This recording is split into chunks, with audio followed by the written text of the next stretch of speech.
একটু শোন আমার আল্লাহ,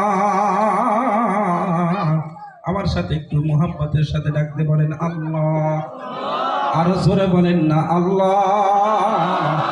আল্লাহ পাক রব্বুল আলামিন এই মুহূর্তে তখন ডাকতে বলবে বান্দা,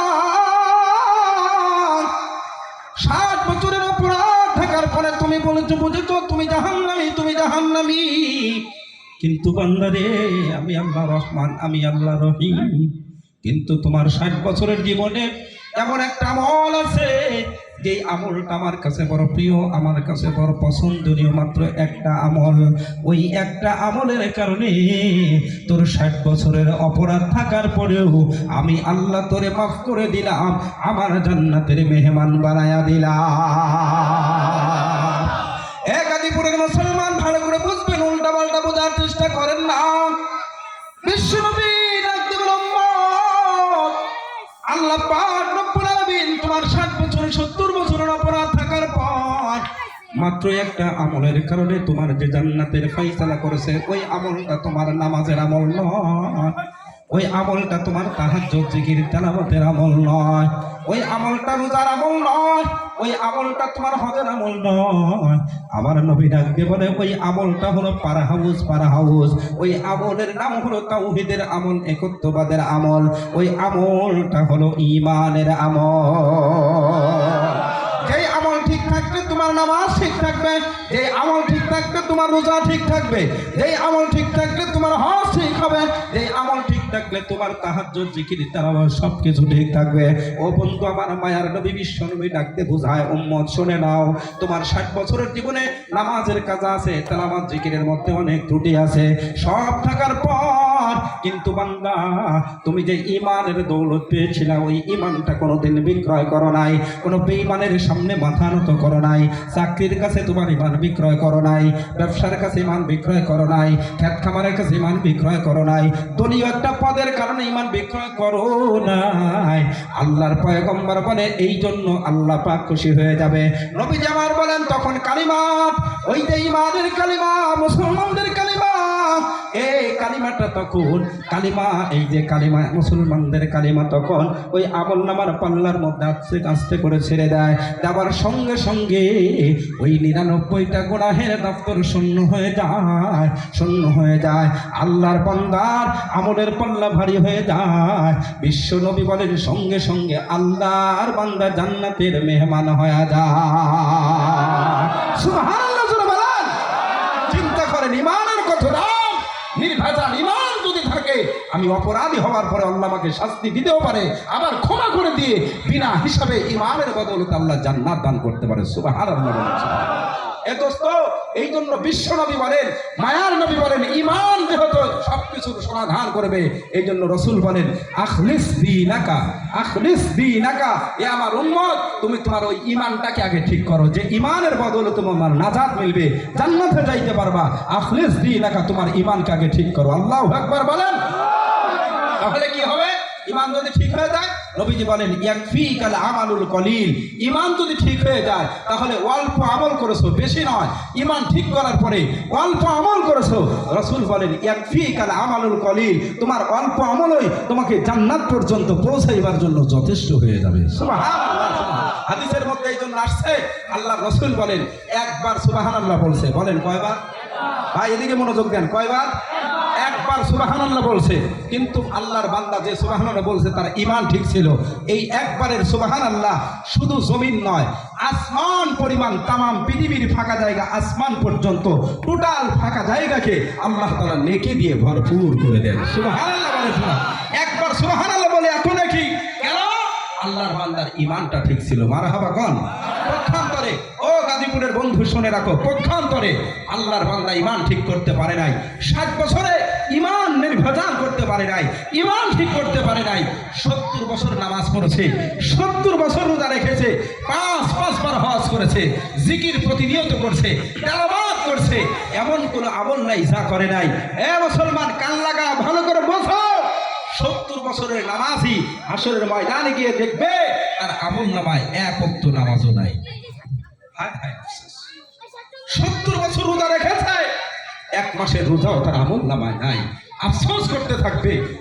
পাঁচবার হজ করেছে, রবকে ডেকে বলবে আল্লাহ 5টা বার হজ করেছি, 50,000 টাকা, কি কই 25 লাখ টাকা খরচ করে, অথচ আমার একটা হজের নেকিও তোমার আমল নামায় দেখি না। আল্লাহ নেকি কই গেল, তুমি কই রাখলাম আমার নেকি? নামাজ কই, রোজা কই, তেলাওয়াত জিকির করেছি, তাসবিহ হাতের মধ্যেই ছিল, কিন্তু কোনো আমল তো দেখি না। ওই রেখেছো, একটু বুঝায়া দাও। এ আমার গাজীপুরের মুসলমান, আল্লাহ পাক কি বলবে সেটা পরে বলি।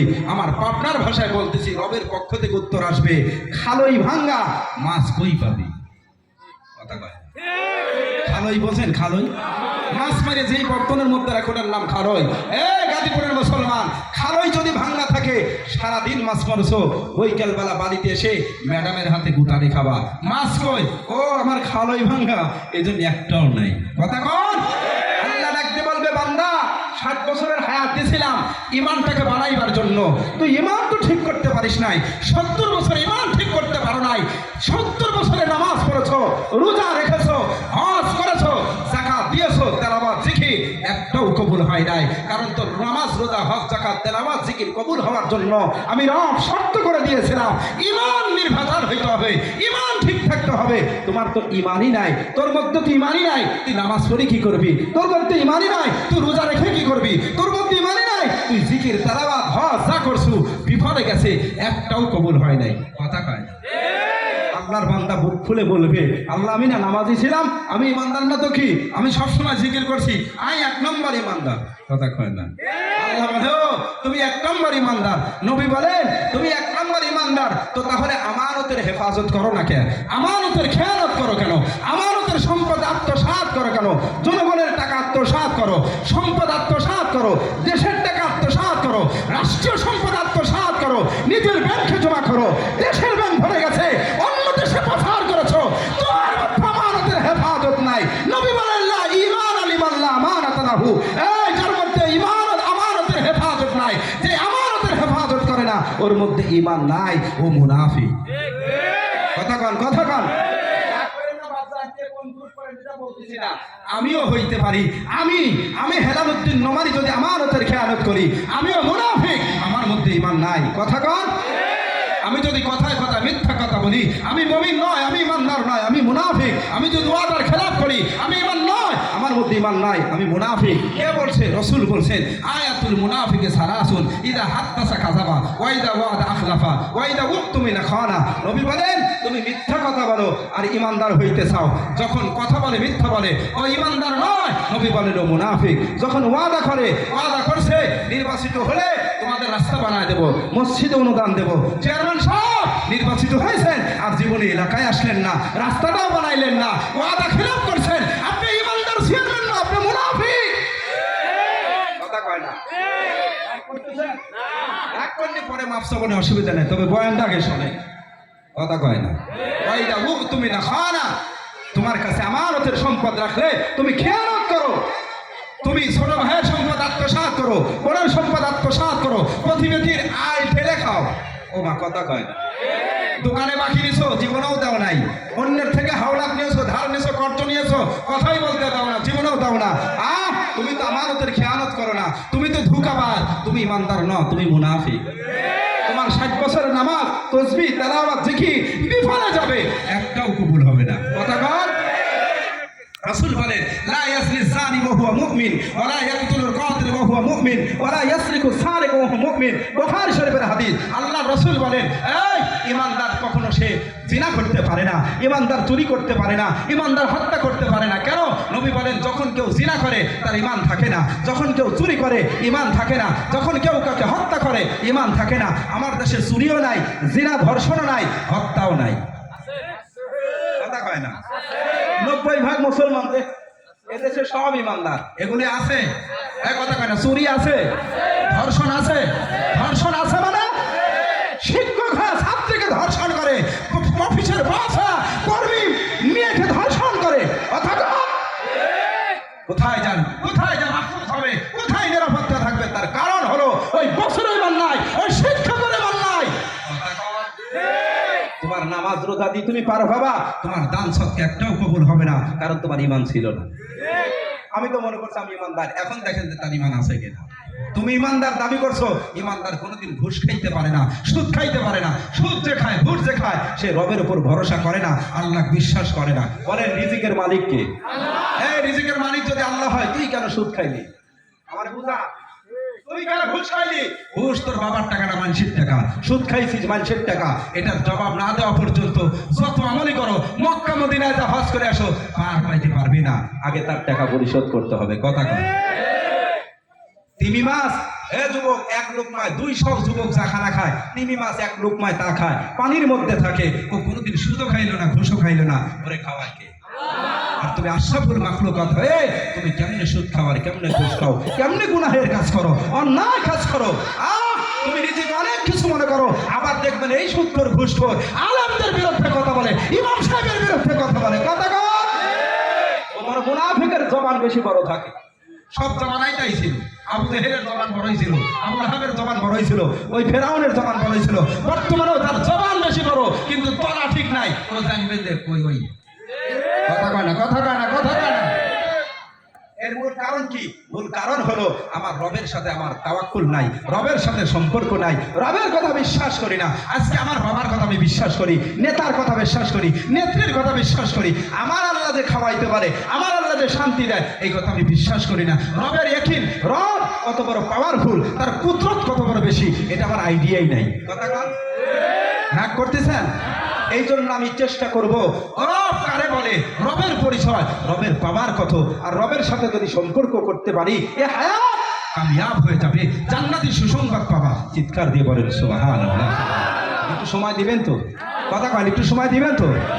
আল্লাহ রাব্বুল আলামিন ঘোষণা করেন, ইন্নাল্লাযীনা ক্বালু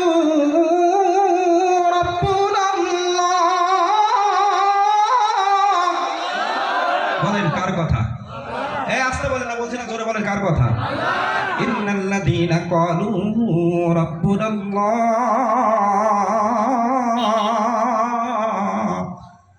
যারা বলবে আমাদের প্রভু আল্লাহ। বলেন কে?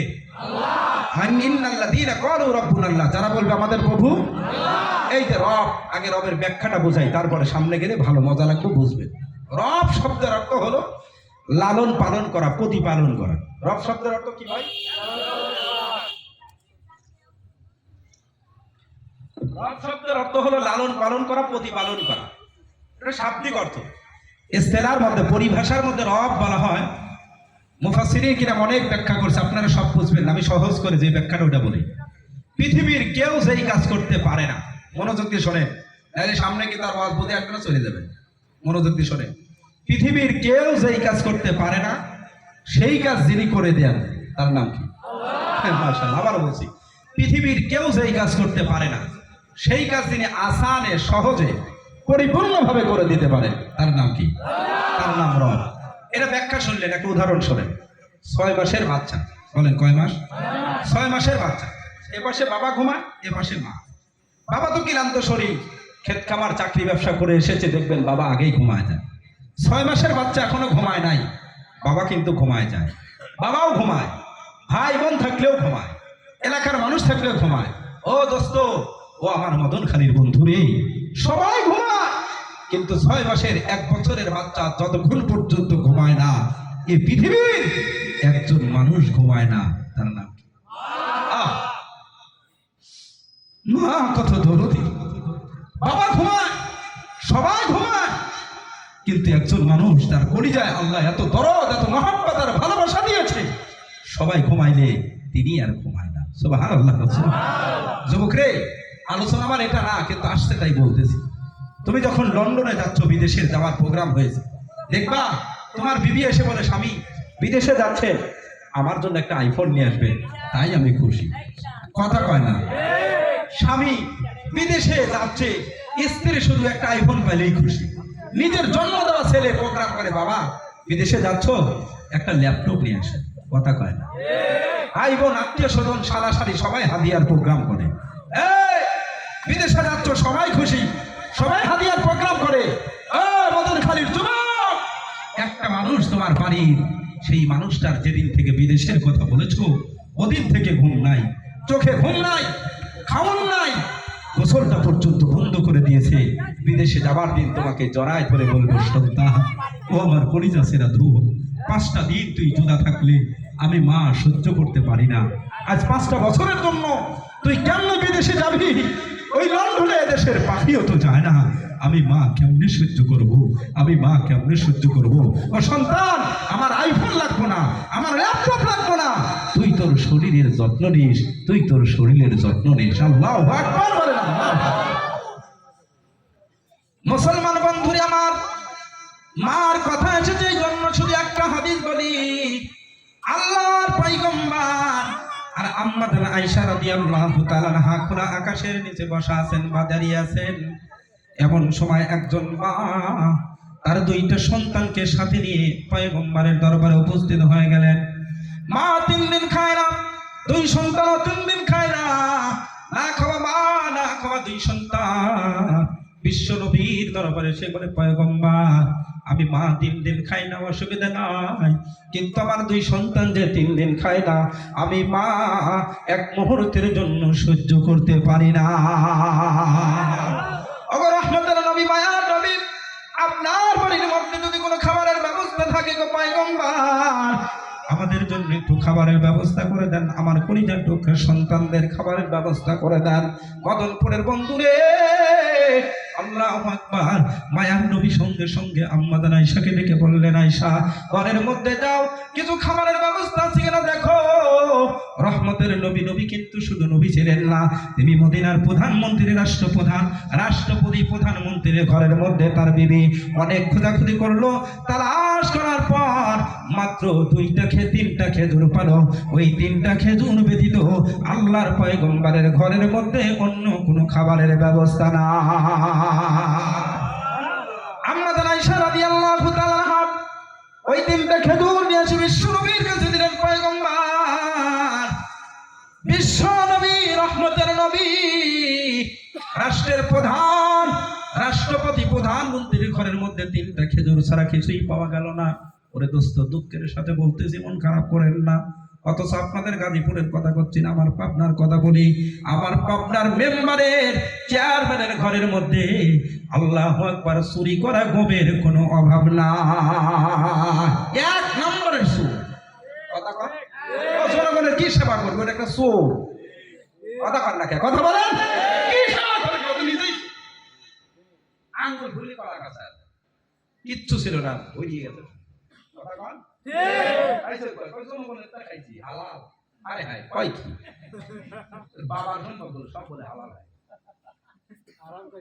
মুসলমান বন্ধুরে আমার, শুনে নাও, তোমার গাজীপুরের কথা বলি না, আমি আম ভাবে বলতেছি দোস্ত আমার, তুমি যদি নবীর উম্মত হয়ে থাকো, তুমি রহমতের নবীর উম্মত। আমার নবী প্রধানমন্ত্রী, রাষ্ট্রপ্রধান, অথচ তার ঘরের মধ্যে 3টা খেজুর ব্যতীত কিছুই পাওয়া গেল না। আম্মা আয়েশা রাদিয়াল্লাহু তাআলা আনহা চলে আসলেন। মায়ার নবী ডাক দেবেন, আয়েশা একটা খেজুর মার হাতে দাও, 2টা 2 সন্তানের হাতে দাও। মার হাতে একটা দেওয়া হলো, 2 সন্তানের হাতে 2টা দিল। আমার বন্ধুরে, 2 সন্তান, ছোট মানুষ, 3 দিন পরে যখন খাবার পাইছে, সঙ্গে সঙ্গে মহাব্বতের সাথে মজা করে করে খাইতেছে। ওই খাওয়া দেখে মা তার নিজের ক্ষুধার কথা ভুলে গেছে। সন্তানের খাওয়া দেখে কল্পনা করে, হায় হায়, আমার সন্তানের এত ক্ষুধা, এত ক্ষুধা, 3 দিন পর্যন্ত খায় না। হারে, আজকে 3 দিন যদি খাবার থাকতো এইভাবেই তো খাইতো। এই চিন্তা করতেছো দোস্ত, মনটা নরম করো। বাপজন রেখার মা নাই জানি না, মার চোখ দিয়ে পানি বের হওয়া শুরু করছে। মার চোখ দিয়ে পানি পড়ে, বুক ফেটে কান্না। মার খেজুর খায় না। 2 সন্তানের খেজুর খাওয়া হয়ে গেল।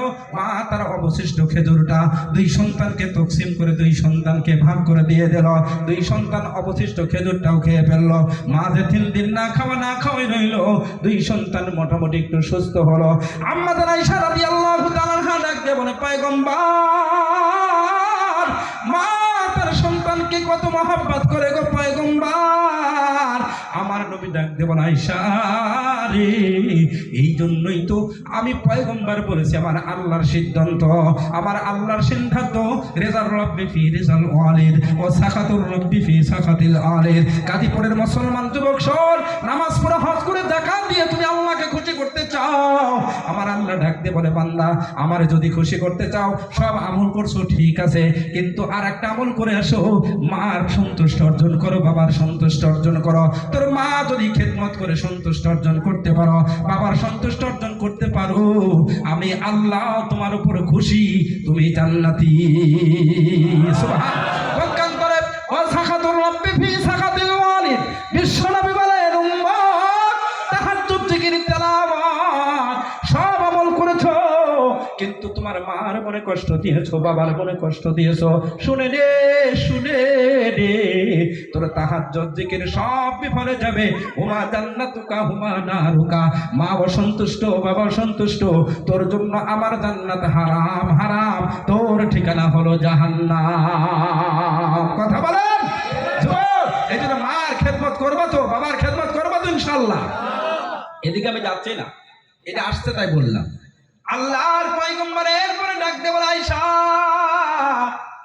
এই যে মা তার দুই সন্তানকে কেমন মহব্বত করলো রে আয়েশা, এই তুলনা হয় না রে আয়েশা। এরপরে পয়গম্বর ডাক দিয়ে বলে, আয়েশা শোনো, এই মা তার সন্তানকে যত মহব্বত করেছে, ভালোবেসেছে, এর চাইতে শত নয়, হাজার নয়, লক্ষ নয়, কোটি কোটি তার চাইতেও বেশি আমার আল্লাহ, এদিকে খেয়াল করেন, আমার আল্লাহ তার বান্দা বান্দিকে কোটি কোটি বেশি মহব্বত করে। সুবহানাল্লাহ।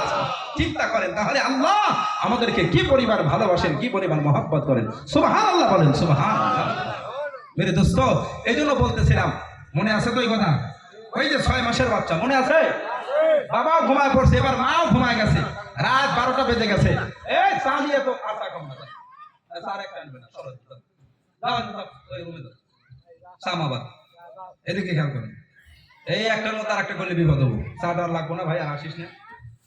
এদিকে খেয়াল করেন, বাবাও ঘুমায় পড়ছে, এবার মাও ঘুমায় গেছে, রাত যখন 12টা বাজে দোস্ত, এবার ঘুমের ঘরে মার এই হাত সন্তানের 6 মাসের বাচ্চার নাক আর মুখের উপর পড়ছে, নিঃশ্বাস বন্ধ হয়ে গেছে, কথা কয় না।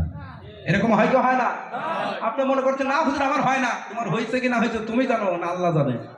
আল্লাহ বাঁচায় দিয়েছে। কেমনে বাঁচায় দিয়েছে দেখো, নিঃশ্বাস বন্ধ হয়ে গেল, এখন একে বাঁচাবে কে? নিঃশ্বাস বন্ধ হয়ে গেলে 1 মিনিট 2 মিনিট সর্বোচ্চ 5 মিনিট এ বাচ্চা বাঁচবে? কথা কয় না, বাঁচবে? মারা যাবে। এখন পাশে বাবা ঘুমায়, বাবা তো ঘুমায় রয়েছে, বাঁচাইতে পারলো না। এদিকে মা এত দরদি, কিন্তু মা বাঁচাইতে পারে না, কেন? মা তো ঘুমায়। ও যুবক, সেদিন 6 মাসের ছিলা, পৃথিবীর কেউ তোমাকে বাঁচাইতে পারলো না, মাও পারলো না, বাবাও পারলো না, তোমার পৃথিবীর কোন বন্ধু বান্ধব কেউ সেদিন তোমাকে বাঁচাইতে পারলো না। এবার নিঃশ্বাস বন্ধ, তুমি 5 মিনিট পর মারা যাবা। এমন সময় মা পারলো না, বাবা পারলো না, এই সন্তানের তিনি হায়াত বৃদ্ধি করবেন, বাঁচিয়ে দিবেন, তিনি কে? আরে জোরে কন না, তিনি কে? ওই তার নাম হলো রব। আল্লাহু আকবার বলেন। আল্লাহ পাক রব্বুল আলামিন তখন ফেরেশতাকে ডাক দিয়ে বলে, ফেরেশতা, আমার বান্দা নিঃশ্বাস বন্ধ হয়ে গেছে, মার হাত পড়েছে নাকের উপর, মুখের উপর, নিঃশ্বাস বন্ধ হয়ে গেছে, আমার বান্দা মারা যাবে। কিন্তু না না না বান্দা রে, এ আমার ফেরেশতা, আমার এই মাসুম বান্দা মদন খালির আমার মাসুম বান্দা, ওর তো এখন 6 মাস 1 বছর বয়স, আমি আল্লাহর চেনে না, আমি আল্লাহকে জানে না। ও একদিন 10 বছর বয়স হবে, 15 বছর বয়স হবে, ও তখন আমি আল্লাহকে চিনবে, পৃথিবীর কিছুই মানবে না, আমি আল্লাহকে, আমি আল্লাহর গোলামি করবে, আমি আল্লাহর দাসত্ব করবে, আমার গোলামি করবে। কনকনা শীতের মধ্যে ঠান্ডা পানি দিয়ে উযু করিয়া আমি আল্লাহর সামনে দাঁড়াইয়া এইভাবে প্রশংসা করতে থাকবে। আমার সাথে বলেন, আলহামদুলিল্লাহি রাব্বিল আলামিন।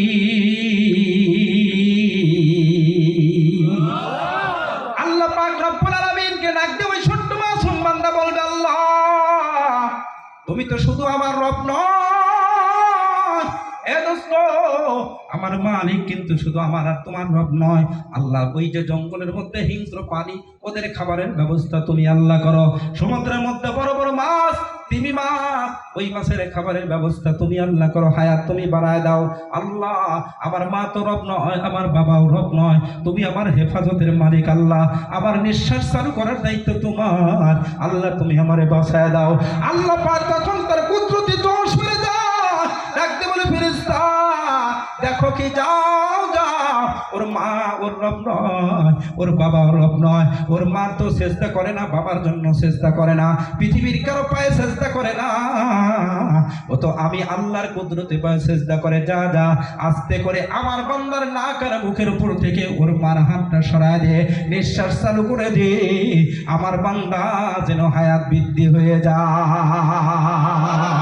সুবহানাল্লাহ জোরে বলেন। পৃথিবীর কেউ বাঁচাইতে পারে নাই, যে বাঁচাইছে তিনি কে? এই পয়গম্বর মুসা আলাইহিস সালাম। বিরক্ত হয়ে যাচ্ছেন?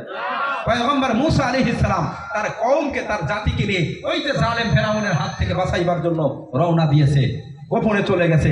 যাইতে যাইতে রাস্তা শেষ, বিশাল নদী, উত্তল তরঙ্গ, এমন ঢেউ, আল্লাহ ওই ঢেউর মধ্যে নামলে চিহ্ন থাকবে না, সব মারা যাবে। ওখানে কালভার্ট, ব্রিজ, সেতু, কোনো জাহাজ কিচ্ছু নাই। চিন্তা করছে নদীতে নামলে মারা যাব, তাহলে পিছনের দিকে যাই। পিছনের দিকে তাকায় দেখো, ওরে বাপ রে বাপ, ওই ফেরাউন জালেম সৈন্যবাহিনী নিয়ে অস্ত্র শস্ত্র নিয়ে উপস্থিত হয়ে গেছে। যাবি কই? এসে গেছি। কথা কয় না। আরে বাপরে বাপ, পয়গম্বর মুসার ফেরাউন কি, পয়গম্বর মুসার উম্মত সৈন্যবাহিনী কয়, মুসা এখন কি করি? তুমি তো বিপদে ফেলাই দিলা, এখানে সামনে নদী, নদীতে ঝাঁপ দিলে আমরা মরে যাব।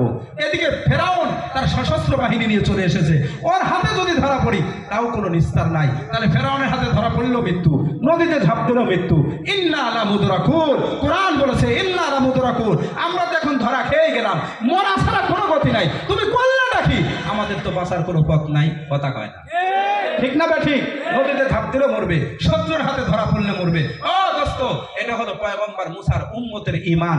ওরা মনে করছে নদীতে ঝাঁপ দিলে মরে যাব, শত্রুর হাতে ধরা পড়লেও মরে যাব, এটা তার উম্মতের ঈমান। ঈমান এখনো পুরোপুরি হয় নাই। পয়গম্বর মুসা ডাকতে বলে, কাল্লা, আমার উম্মত শুনে রাখো, কখনোই নয়। তার ব্যাখ্যা হলো, শোনো, এই যে শয়তান ফেরাউন দেখছো, ফেরাউনের বাবার ক্ষমতা নাই আমাকে মারে, ফেরাউনের হাত থেকে মুক্ত করবে। নদী দেখতেছো, নদীর ভয় না, না, আমার রব তার হুকুমে চলে নদী।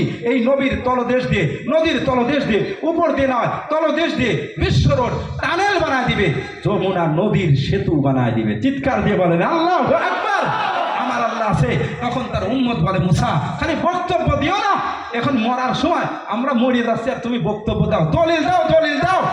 পয়গম্বর মুসা বলে, দলিল শোনো, ইন্না মাইয়া রাব্বি সায়াহদিন, আমার আল্লাহ কোরআনে দলিল দিয়েছে।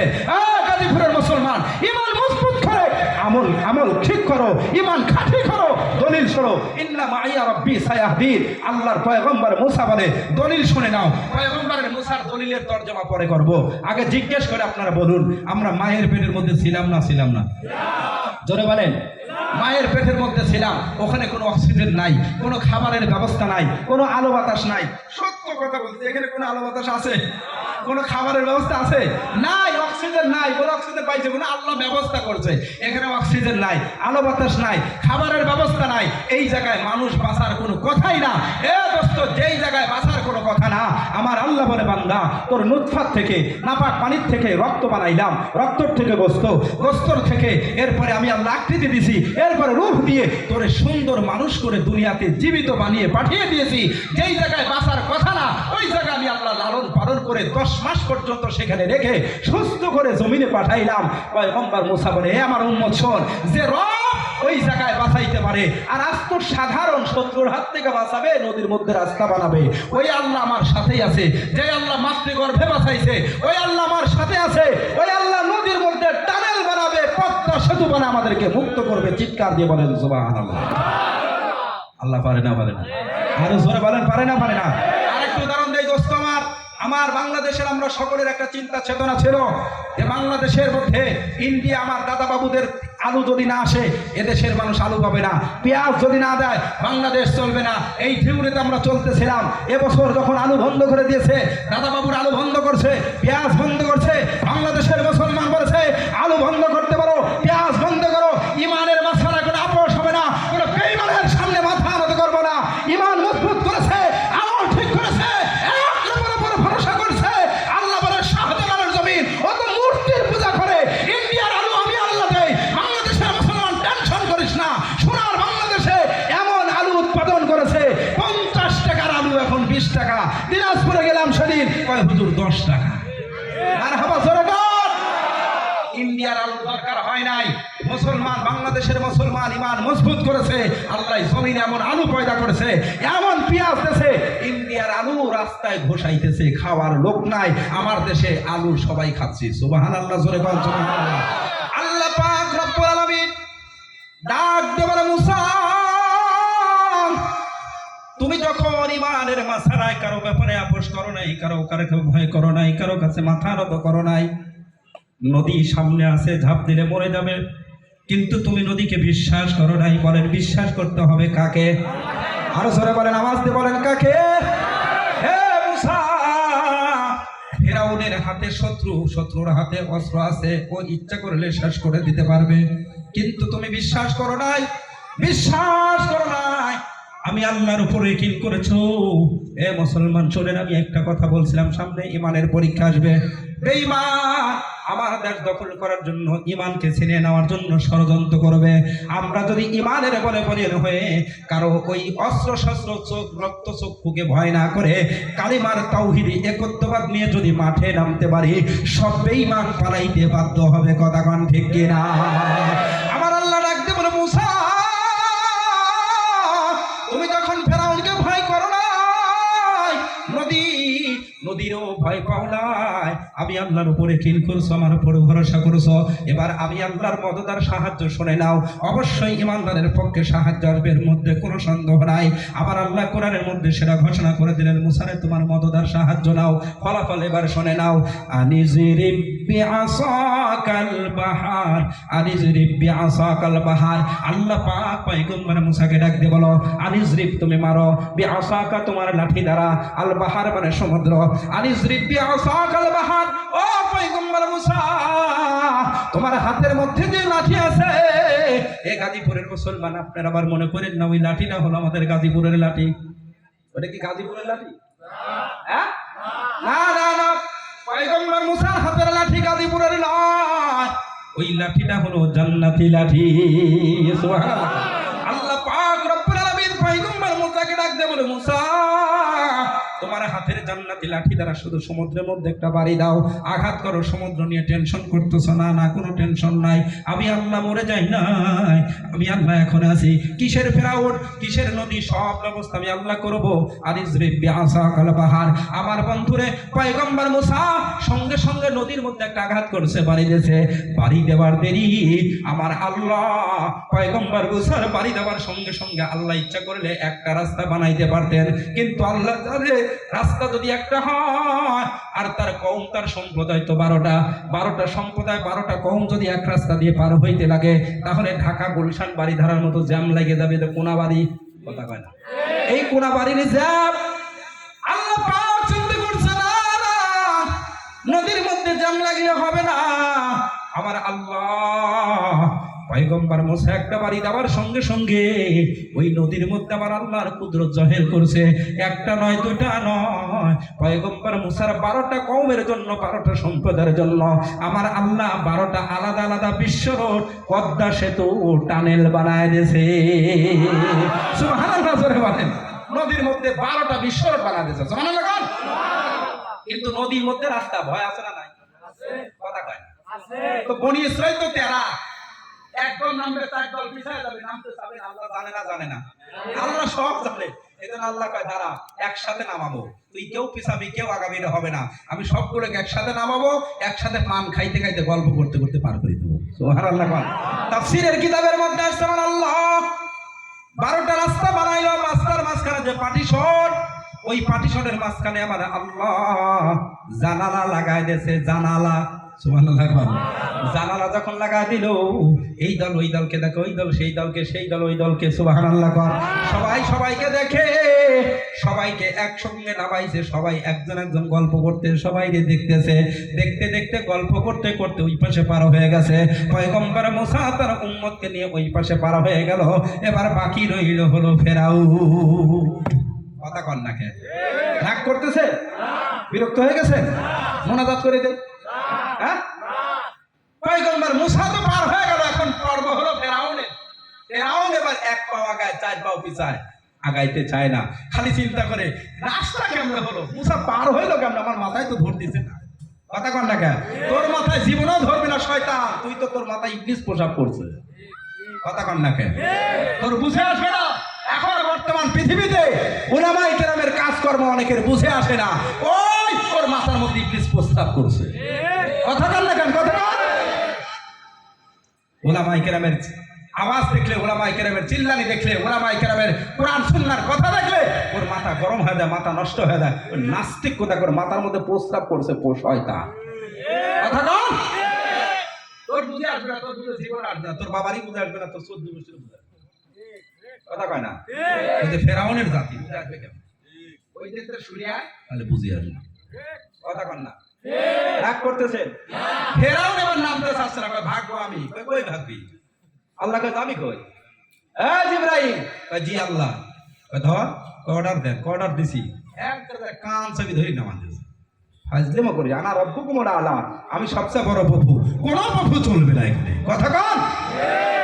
কানটা ধরে একবারে নদীর ভিতরে নামালি, একবারে পানির নিচে নামায়া, পানির জনমের মতো খাওয়ায়া, যখন পেট ভরে গেছে উঠছে, আল্লাহ আমানতু বিরব্বি মূসা ওয়া হারুন, আমি মূসা এবং হারুনের রবের উপর ঈমান আনলাম, আর জীবনেও আমি ভুল করব না।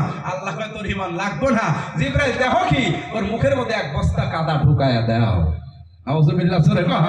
কাদা ঢুকায় দিয়েছে, ওখানেই শেষ করছে। পয়গম্বর মূসাকে আল্লাহ মুক্ত করছে, ফেরাউনকে ধ্বংস করে দিয়েছে। বলুন ওই আল্লাহ আছে না নাই? না, নাই নাই। বিদেশে গেছে, তত্ত্বাবধায়ক গেছে, অন্তর্বর্তীকালীন গেছে। আল্লাহ কয় না না, আমার অন্তর্বর্তীকালীন লাগে না, আমার তত্ত্বাবধায়ক নাই। আল্লাহু লা ইলাহা ইল্লা হুয়াল হাইয়ুল কাইয়্যুম লা তাখুযুহু সিনাতুন ওয়া লা নাওম। আমার হায়াত মউত কিচ্ছু নাই, আমি আছি, ছিলাম, সব সময় থাকবো। আমার বিরুদ্ধে যাবে ওরে সাইজ করে দেব। কথা কয় না? আল্লাহ ছাড় দেয়, ছাড়ি দেয়। রাগ করতেছে? ওই একজন ওঠে গিয়া মন খারাপ করতেছে, হ্যাঁ যায় না, আসেন। যখন যাইতে লাগেন আমাকে বলেন, আমি মোনাজাত করে দেব। সবাই একসাথে যাবো ইনশাআল্লাহ। মোনাজাত করবো না চলবো? পয়গম্বর মূসার ঈমানে কোনো ত্রুটি আছে? কথা কয় না, আছে? নাই। এরপরে আল্লাহ তাআলা ঈমানের পরীক্ষা নেছে, ভালো করে শুনেন। ওয়ামা তিলকা বিয়ামিনিকা ইয়া মূসা। মূসা তোমার ডান হাতে কি? ইয়া আসায়া, আল্লাহ আমার ডান হাতের লাঠি। মূসা রে তুমি লাঠি দ্বারা কি করো? পয়গম্বর মূসা বলে আল্লাহ আমার লাঠি দ্বারা আমার বুককে সরাই, এরপরে পাতাবাড়ি খাওয়াই। বলে আরো কোনো কাজ? বলে হা ওয়ালিয়া ফিহা মারিবু উখরা। আল্লাহ আমি বকরি সরাই, পাতাবাড়ি খাওয়াই, ওয়ালিয়া ফিহা মারিবু উখরা, আরো অনেক কাজ আমার এই লাঠি দ্বারা করি, লাঠির উপর ভর করে আমি চলি। আল্লাহ বলে মূসা যা জিজ্ঞাসা করে শুধু লাঠি লাঠি করতেছ, আমার কথা তো একবার বলো না, সব কি তোমার লাঠি করে? তাহলে আমি আল্লাহ তোমার কি করি? আল্লাহু আকবার বলেন। এই তোমার লাঠি সব করে, আমি কি করি? কথা বুঝেন নাই? আল্লাহই বলছে ডান হাতে কি, ওই লাঠি কি করে? করি, সব উত্তর ঠিক আছে, কিন্তু আল্লাহ মাইন্ডে নিছে তো লাঠি লাঠি করে, আমার কথা তো একবার বলিস না। কথা কয় না কেন? আল্লাহ কয় দাঁড়া, লাঠির কথা বলছে, লাঠি একটু সরাই দিই। হ্যাঁ লাঠি ফেল, লাঠি সরা। আমার কথা কয় না, লাঠি লাঠি করে, লাঠি ফেলাও। মূসা আলাইহিস সালাম লাঠি যেই ফেলছে, ওরে বাপরে বাপ, আল্লাহর পরীক্ষা শুরু হয়ে গেছে। ফাইদাল হাইয়াতুন তাসা, লাঠি ছাড়ার সাথে সাথে বিশাল বড় অজগর সব পয়গম্বর মূসাকে মনে খাওয়া ফেলবে। আল্লাহু আকবার কোন। মূসা আলাইহিস সালাম মানুষ ভয় পেয়ে গেছে, বাবারে এত বড় সব হইলো কোথার থেকে? আর দিকে আমার দিকে দেখি এখন ফনা করতেছে, এ তো বিপদ ছাড়া কোনো গতি নাই। আল্লাহ কা মূসা ভয় করি কই যাবা? ভয় করে লাভ নাই, সাপ ধরো ধরো। আল্লাহু আকবার। পরীক্ষা কারে কয় দেখে? পয়গম্বর মূসা আলাইহিস সালাতু ওয়াস সালাম চিন্তা করলেন, আল্লাহ আল্লাহর অর্ডার, লাঠি ছাড়লাম, সাপ হয়ে গেল, এখন সাপকে ধরার কথা বলছে, আমি যদি না ধরি তাহলে বিপদ। আমার আল্লাহর অর্ডার, কোনো কথা নাই।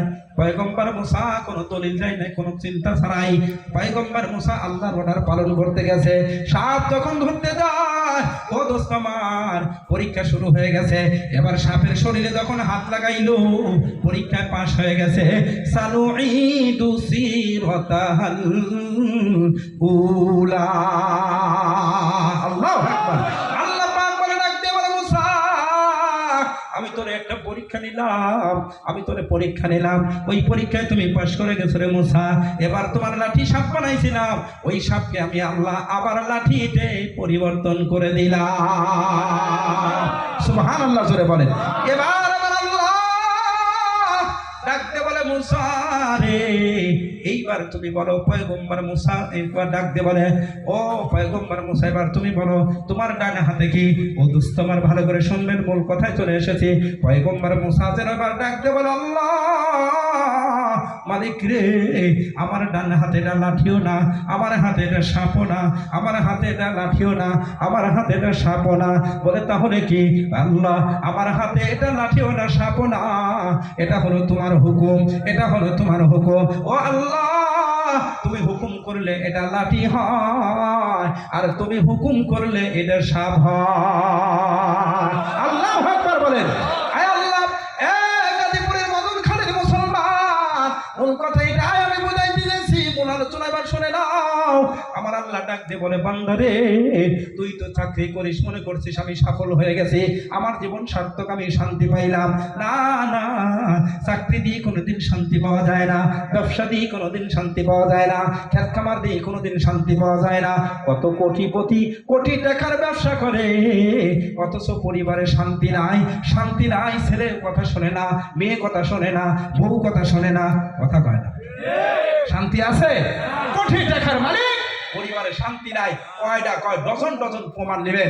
আমার মুসল্লি এসে বলে হুজুর আমার পরিবারে শান্তি নাই, 1 লাখ টাকা বেতনে চাকরি করে, কোটি টাকা ব্যাংক ব্যালেন্সে, গাড়ি আছে, বাড়ি আছে। আমি বললাম দোস্ত তোমার তো পরিবারে শান্তি, কি হয়েছে বলো? কয় হুজুর আমার বউ স্মার্ট বউ, বাংলাদেশ ডিজিটাল, বউ ডিজিটাল। আল্লাহু আকবার। আজকে 2 মাস হয়ে গেল ঠান্ডা ভাত খাই, গরম ভাত নসিব হয় না। এই রাত্রে জুতার বাড়ি, শেষ রাত্রে ধাতার বাড়ি দেয়, ডাইনে গলে বামে যায়, বামে গলে ডাইনে যায়, ঘুমাইতে বলে তাকায় থাকে, তাকাইতে বলে ঘুমায় যায়, কথা কয়। আমার পরিবারে শান্তি নাই, অফিস 8টায়, এর ঘুম ভাঙে 9টায়, কথা কয় যুবক, কথা বলো। আপনার বলেন এ পরিবারে শান্তি আছে? তোমার দেওয়া মোবাইল দিয়ে তোমার কাছে শুয়ে অন্য স্বামীর সাথে, অন্য পুরুষের সাথে পরখেয়া করে, তুমি বলতেও পারো না, সইতেও পারো না। বলো এই স্বামীর কোটি টাকা থাকার পরেও শান্তি আছে? শান্তি নাই। কেন? টাকা দিয়ে কোনোদিন শান্তি হয় না, ব্যবসার নাম শান্তি নয়, চাকরির নাম শান্তি নয়, খেত খামারের নাম শান্তি নয়। আমার আল্লাহ বলে শান্তি যদি পাইতে চাস, আমি আল্লাহ শান্তির একটা প্রেসক্রিপশন নাজিল করছি, তার নাম হলো কোরআন। কোরআনের জীবন গঠন করবি, কোরআনের সংস্পর্শে আসবি, কোরআনের বিধান নিয়ে চলবি, কোরআনের বন্ধু হবি, কোরআনের সংস্পর্শে আসবি, আমি আল্লাহ তোর পরিবারে শান্তি দেব, তোর পরিবারে শান্তি দেব, সমাজে শান্তি দেব, দেশে শান্তি দেব। চিৎকার দিয়ে বলেন সুবহানাল্লাহ। ওই যে রাগ করছে চাচা, রাগ করছো? রাগ করো না, দাঁড়াও।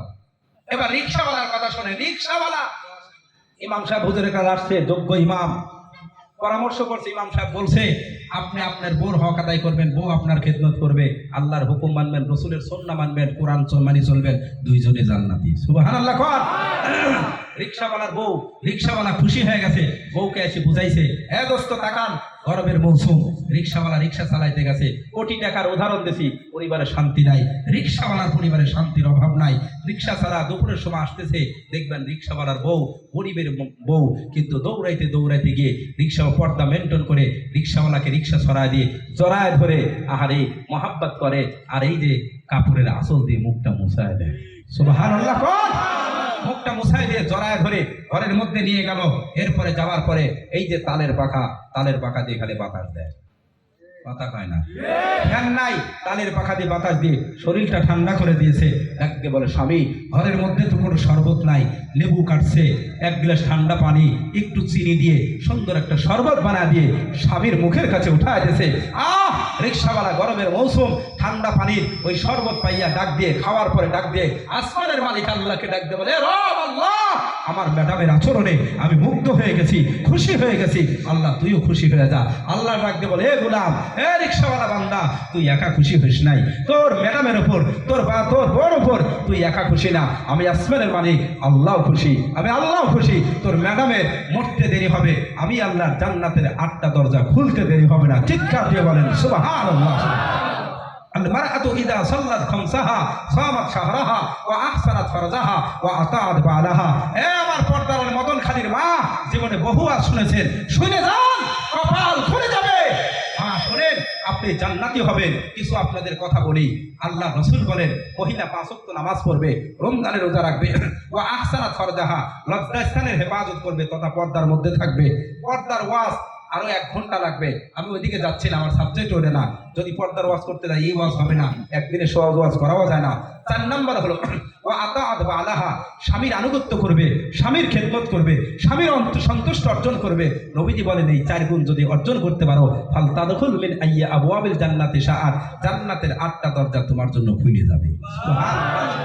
দেখছেন এই হাদিসের মধ্যে আতাআত ওয়া আলাহা, স্বামীর আনুগত্যের কথা, স্বামীর খেদমতের কথা আছে, ব্যাখ্যা সহ নাই।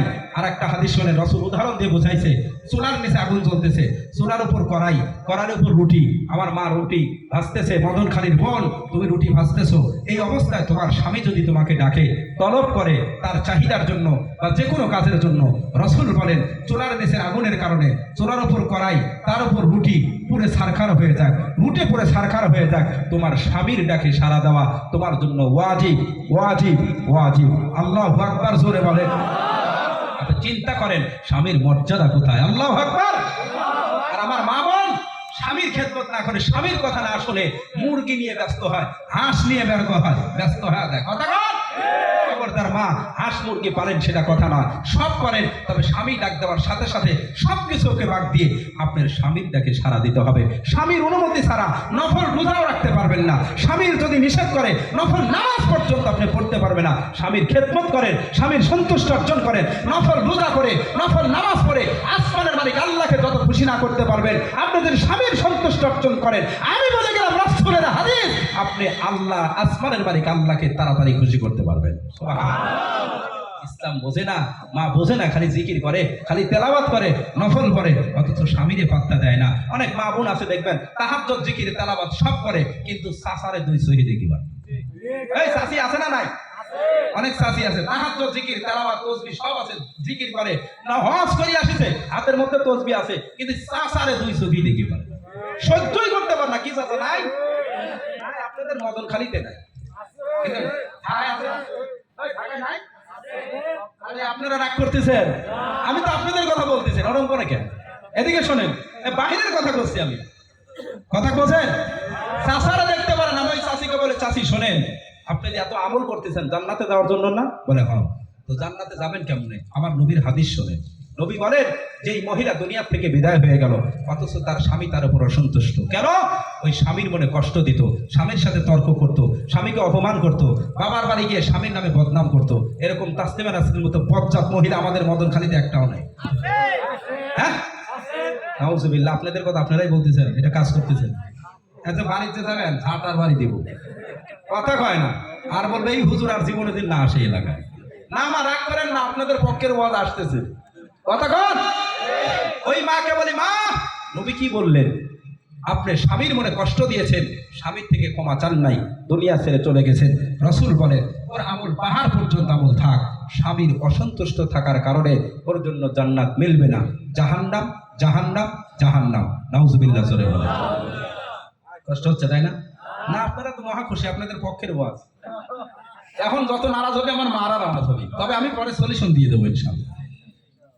অনেক মা বোন আছে দেখবেন স্বামী একটু খাটো, একটু লম্বা, খাইয়ে দেখতেই পারে না, কথায় কথায় মস্কারি করে, খাটো বান্ধবের করে, তোরে কত ভাগ্য ভালো, আর আমার যে খাটোর খাটো, কথা কয় না। আবার অনেক স্বামী আছে কালো, এহে খুব রূপসী সুন্দরী, আর স্বামী হয়েছে কালো, কালার বাচ্চা কালায়, কালার সাথে আমার বিয়ে হয়েছে, জীবনটাই আমার শেষ, কথা কয় না। অথবা হে চেয়ারম্যানের মেয়ে, ধনী লোকের মেয়ে, আর বউ এই স্বামী হয়েছে গরিব, ও ফকিন্নির বাচ্চা, তোর সাথে আমার বিয়ে হয়েছে, আমার মতো এমন মতো গুণবতী মেয়ে পাইছিস, তোর কপাল ভালো, সেজদা কর, রুকু কর, আলহামদুলিল্লাহ কর, কথা কয় না। আসলে নাই, এভাবে অহংকার করে, লাঞ্ছনা দেয়, স্বামীকে অপমান করে, এরকম বজ্জাত মহিলা আমাদের সমাজে আছে না নাই? এই দোস্ত আমি জিজ্ঞাসা করি, বলুন পৃথিবীর সব রূপসী, সব গুণবতী, সব শিক্ষিতা, সব ভালো মেয়েকে এক পাল্লায় দিলে আমার নবীর কলিজার টুকরা মেয়ে ফাতেমাতুজ জাহরা রাদিয়াল্লাহু তাআলা আনহার সমান হবে? কথা কানে জোরে কয় না, হবে? কেন? ফাতেমা সম্পর্কে নবী বলেন ফাতেমা বিজাতুম মিন্নি, ফাতেমা আমার কলিজার টুকরা, ফাতেমা সাইয়্যিদাতু নিসাই আহলিল জান্নাহ। মদন খালির মা শোনেন, জীবনে বহু শুনছেন, বিশ্লেষণ করে বলতেছি, ভালো করে শোনেন। নবী বলেন ফাতেমা পৃথিবীর যত মহিলা জান্নাতে যাবে, সমস্ত জান্নাতি রমণীদের নেত্রী হবে, প্রধানমন্ত্রী হবে আমার কলিজার টুকরা মেয়ে ফাতেমা। সুবহানাল্লাহ। মুসলমান বন্ধুরে আমার মদন খালির মা বোন রে, একটু কান লাগায় শোনারে মার বোন, একটু মনটা দিয়ে সরো, জীবন পরিবর্তন হয়ে যাবে। বিশ্বনবী যেই মহিলা, যেই ফাতেমার কথা বললো, সমস্ত জান্নাতি রমণীদের নেত্রী হবে, অথচ সেই ফাতেমার স্বামী হযরত আলী রাদিয়াল্লাহু তাআলা আনহু বলেন, যেদিন থেকে ফাতেমা কবুল করে আমার ঘরে আমার বউ হয়ে এসেছে, ওই দিন থেকে শুরু করে ফাতেমা দুনিয়া থেকে বিদায় হয়ে যাবার আগের দিন পর্যন্ত প্রত্যেকটা রাত্রে জৈতুনের তেল আমার মাথা থেকে পা পর্যন্ত জৈতুনের তেল মালিশ করে দিয়েছে। মালিশ করে করে আমি আলীকে আগে ঘুমায় দিয়েছে। আমি যখন ঘুমায় গেছি তারপরে ফাতেমা ঘুমাইছে, এর আগে ঘুমায় না। হযরত আলী রাদিয়াল্লাহু তাআলা আনহু একদম কাছে ডেকে বলে, ফাতেমা তুমি হলো বিশ্ব নবীর কলিজার টুকরা মেয়ে ফাতেমা, তুমি হলো সাইয়্যিদাতুন নিসাই আহলিল জান্নাহ, সমস্ত জান্নাতি নবীদের নেত্রী হলো তুমি। তোমাকে আমার সাথে বিবাহ দিয়েছে রে ফাতেমা, আমি এমনিই খুশি আছি, তোমার এত কষ্ট করার প্রয়োজন নাই, তুমি এত কষ্ট করো না। ফাতেমা রাদিয়াল্লাহু তাআলা আনহা বলে, পয়গম্বর, ফাতেমা রাদিয়াল্লাহু তাআলা আনহা বলে, স্বামী গো, আমার বাবা বলেছেন, বিশ্ব নবী বলেছেন, আপনি হলেন আমার স্বামী, আপনি যদি আমার উপর খুশি থাকেন আসমানের মালিক আল্লাহ খুশি, আপনি যদি আমার উপর নারাজ হয়ে যান আসমানের মালিক আল্লাহ নারাজ। আমি আপনার যত খেদমত করব আসমানের মালিক আল্লাহ তত খুশি হবে, আমার জান্নাতের মাকামও বৃদ্ধি হবে। বলুন তো দেখি, এই মদন খালির এই জমিন, এই গ্রামে প্রত্যেকটা মহিলা যদি ফাতেমার মতো আদর্শ গ্রহণ করে, এদের এই গ্রামের কোন যুবকের আর অশান্তি থাকবে? চাচার পরিবারে অশান্তি থাকবে? অশান্তি থাকবে না। টাকা দিয়ে শান্তি হয় না। চাচি, চাচার খেদমত করো, তুমিও জান্নাতি, চাচাও সুখী। সুবহানাল্লাহ। আরেকটা হাদিস শোনেন, এই যে কনকনা শীত, শীতের মৌসুম, তাই না, শেষ হয়ে যাচ্ছে। চাচা আমার মাঠে গেছে, ধান লাগাইছে, সন্ধ্যার সময় বৈকাল বেলা বাড়িতে এসে বলে, আব্দুল্লাহর মা, শরীর ক্লান্ত হয়ে গেছে, এক বালতি পানি গরম কর, গরম পানি দিয়ে গোসল করবো, শরীরের ক্লান্তি দূর হবে, ঘুম ভালো হবে, আগামীকাল কাজ করে মজা পাবো। কথা কর। আচ্ছা বলে তো এই প্রস্তাবের কোনো খারাপ কিছু বলছে? কথা কয় না, ভালো প্রস্তাব করছে। কিন্তু আমার চাষির গিয়ার একবারে 500। ওই যে ডিজিটাল চাষি, যে স্মার্ট বাংলাদেশের স্মার্ট মহিলা, 500 করে। আব্দুল্লাহর বাবা, বক্তব্য দিও না, তুমি ধান লাগাইছো, আমি বসেছিলাম, পানি তোরটা তুই গরম করি লিগা। কথা কয় না, কেন? ওই তুই ধান লাগাইছিস, আমি ঘরের মধ্যে তোর ছোট ছেলে খাওয়াইলাম, বড়টারে খাওয়াইলাম, তোর বাবার কাপড়, তোর মার কাপড়, 14 গোষ্ঠীর কাপড় পরিষ্কার করছি। তোর সাথে বিয়ে হয় আমার জীবনে শান্তি নাই। আমার ছোট বোনের বিয়ে হয়েছে, ঢাকায় থাকে, গোয়ায় কাজ করে, কত শান্তি, তোর সাথে বিয়ে হয় শান্তি। কথা কয় না, কথা কয় না, কত বড় অসভ্য, কোথায় কার পানি কোথায় নিয়ে দা করায়। চাষা চোখ বড় হয়ে গেছে, চাষা ডাকতে বলে, আব্দুল্লাহর মা, তোর দুটো পায়ে ধরে বলি, তোর ভিক্ষা চাইনি কুত্তে কাটা, গরম পানি লাগবে না, তাও তুই থাম। কথা কন, কথা কন। গাজীপুরের মুসলমান কাল লাগাও, আমার পর্দার আলের মা বোন রে, এইটা হলো আপনার গাজীপুরের, আবার রাগ করেন না, এটা আমার পাবনারও একই অবস্থা, ঢাকায় তো কথাই নাই। পক্ষান্তর এবার হাদিসটা শোনেন, মায়ার নবী, বিশ্ব নবী, কলিজার টুকরার কলিজার টুকরা বিবি আম্মা জান আয়েশা রাদিয়াল্লাহু তাআলা আনহা, তার আদর্শটা শোনেন। আমার নবী গোসল করবেন, নবীজি গোসল করার জন্য কিন্তু বলে নাই, আয়েশা আমার জন্য তুমি গরম পানি রেডি করে দাও, নবী শুধু গোসল করবেন। আম্মা জান আয়েশা বুঝতে পারছেন নবী গোসল করবে, সঙ্গে সঙ্গে এক বালতি পানি গরম করছে, টুলটা বিছায় দিল, ডাক দিয়ে বলে, পয়গম্বর আপনি গোসল করবেন, আমি বুঝতে পারছি, এক বালতি পানি গরম করছি, টুলটা বিছায় দিয়েছি, আপনি শুধু টুলের উপর বসবেন। আমি আয়েশা নিজের হাতে ওই গরম পানিগুলো আপনার শরীরের মধ্যে ঢেলে ঢেলে আপনার আমি মেসেজ করে গোসল করায়া দিব। সুবহানাল্লাহ। আমার নবী খুশি হয়ে গেলেন, নবী আমার আনন্দের সাথে টুলের উপর গিয়ে বসলেন। আম্মা জান আয়েশা এবার গোসল করা দিচ্ছেন, গরম পানিগুলো সুন্দর করে ঢেলে ঢেলে মেসেজ করে করে গোসল করা দিচ্ছেন। নবী আমার মহাব্বতের সাথে, মজার সাথে গোসল করতেছেন। ও বন্ধু আমার, গোসলের মাঝখানে হঠাৎ করে পয়গম্বর গোসলের পানির মধ্যে লক্ষ্য করে দেখে ওই পানির মধ্যে রক্তের মতো কি যেন ভেসে যায়, রক্তের মতো কি যেন ভেসে যায়। নবী আমার দেখতে বলেন, আয়েশা গোসলের পানির সাথে রক্তের মতো কি ভেসে যায় রে আয়েশা? আম্মাজান আয়েশা ডাকতে বলে, পয়গম্বর ওগুলো রক্তের মতো নয়, রক্তের মতো নয়, ওই গোসলের পানির সাথে আপনার আয়েশার শরীরের তাজা রক্ত ভেসে যায়। নবীজি আমার সঙ্গে বললেন, আয়েশা আমি কিছুই বুঝলাম না, তুমি সব কথা খুলে বলো। আম্মাজান আয়েশা রাদিয়াল্লাহু তাআলা আনহা বলে, পয়গম্বর আপনি যখন গোসল করার জন্য টুলের উপর বসতেছিলেন, অসতর্কতার জন্য আমি আয়েশার পায়ের একটা আঙ্গুল পড়ে যায়, টুলের পায়ের নিচে পড়ে যায়, পড়ার সঙ্গে সঙ্গে আমার আঙ্গুলটা ফেটে যায়। ওই ফাটা জখম থেকে রক্তগুলো বের হয়ে হয়ে গোসলের পানির সাথে ভেসে যায়। নবী এই কথা শোনার সঙ্গে সঙ্গে আল্লাহর পয়গম্বর টুলের উপর থেকে দাঁড়ায় গেলেন, মুখ থেকে থুতু বের করলেন, আম্মাজান আয়েশার জখমে লাগা দিলেন, সঙ্গে সঙ্গে রক্তগুলো বন্ধ হয়ে গেল। আল্লাহু আকবার।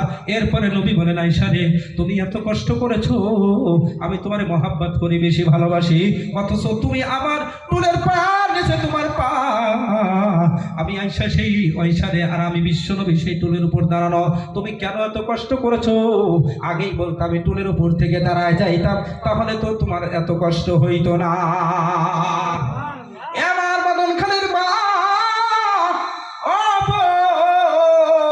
এবার ভালো করে শুনেন, আম্মাজান আয়েশার আখলাক, তার চরিত্র কি, আদর্শ, তার স্বামীর প্রতি কেমন নিবেদিত পান, কি জবাব দিলেন। আম্মাজান আয়েশা ডাকতে বলো, পয়গম্বর আপনি হলেন আমার স্বামী, আপনি খুশি তো আমার আল্লাহ খুশি, আপনি নারাজ তো আল্লাহ নারাজ। এত আমি আয়েশার পায়ের আঙ্গুল ফেটে গেছে, আঙ্গুল আঙ্গুল নয়, আমি আয়েশার যদি কলিজাও ফেটে যাইতো, রক্ত বের হয়ে যদি মারাও যাইতাম, তারপরেও আমার স্বামী বিশ্ব নবীকে আমার টুলের উপর থেকে দাঁড়াইতে বলতে পারতাম না। আল্লাহু আকবার বলেন। ইয়া বা মোহরা ইয়া আনা ইয়া বাম দুস্ত জুই মি গুনাম, ইয়া বা মোরা ইয়া না ইয়া বাম দুস্ত জুই মি গুনাম, হাসলা ইয়াদ ইয়াদ আয়াদ আরজুই মি গুনাম, হাসলা ইয়াদ ইয়াদ আয়াদ আরজুই মি গুনাম। একে চশমে জাদান গাফিলা যা শাহে নবাসী, শায়দ কে নিগাহে কুনাদা গাহে নবাসী, শায়দ কে নিগাহে কুনাদা গাহে নবাসী। জোরে জোরে বলেন মারহাবা। কষ্ট পাইছেন? বলুন, আয়েশার মতো বিবি, খাদিজার মতো বিবি, ফাতেমার মতো বিবি যদি আমাদের সমাজে ঘরের মধ্যে থাকতো, অশান্তি থাকতো? কতক্ষণ অশান্তি থাকতো? এই আয়েশা, খাদিজার, ফাতেমা যদি তৈরি করতে হয়, তাহলে আপনার এলাকার মধ্যে মহিলা মাদ্রাসা তৈরি করেন, মহিলা মাদ্রাসা, ওই মাদ্রাসায় পড়লে আয়েশা তৈরি হবে, খাদিজার, ফাতেমা তৈরি হবে। কথা বলেন। পুরুষ মাদ্রাসায় পড়ে আবু বকর তৈরি হবে, আলী তৈরি হবে, বেলাল হাফসি তৈরি হবে, সোনার মানুষ বের হবে, হোসেন আহমদ মাদানী তৈরি হবে, আল্লামা আহমদ শফি তৈরি হবে, দেশের বুজুর্গ উলামায়ে কেরাম তৈরি হবে, সমাজ সুন্দর হবে, বখাটি তৈরি হবে, চোর বাটপার থাকবে না, সমাজ সুন্দর হবে, দেশ সুন্দর হবে, ডাকাত থাকবে না, দুর্নীতি থাকবে না, চুরি থাকবে না, ধর্ষণ থাকবে না, ইফতিজাই থাকবে না, দেশের মানুষ নিরাপত্তা পাবে, জান্নাতি পরিবেশ হয়ে যাবে, উলামায়ে কেরাম যদি পয়দা হয়ে যায়। কথা কন, কষ্ট হচ্ছে? রাসূলের আদর্শ শোনেন, রাসূলের আদর্শ আপনাদেরকে শিখতে হবে। হ্যাঁ যুবক শোনো, আমার নবী কি বলছেন? নবীজির সাথে জান্নাতে আমরা থাকতে চাই না? চাই না? দেখি কারা কারা চাই। দেখেন এখন অনেকে হাত ওঠায় নাই, ওটার বের করে দেন, হাত ওঠার বের করে দেন। রাসূলের সাথে জান্নাত থাকলে হাত ওঠান, দুই হাত ওঠান। আল্লাহ তুমি কবুল করো, আরো জোরে বলেন আমিন। হাত নামান।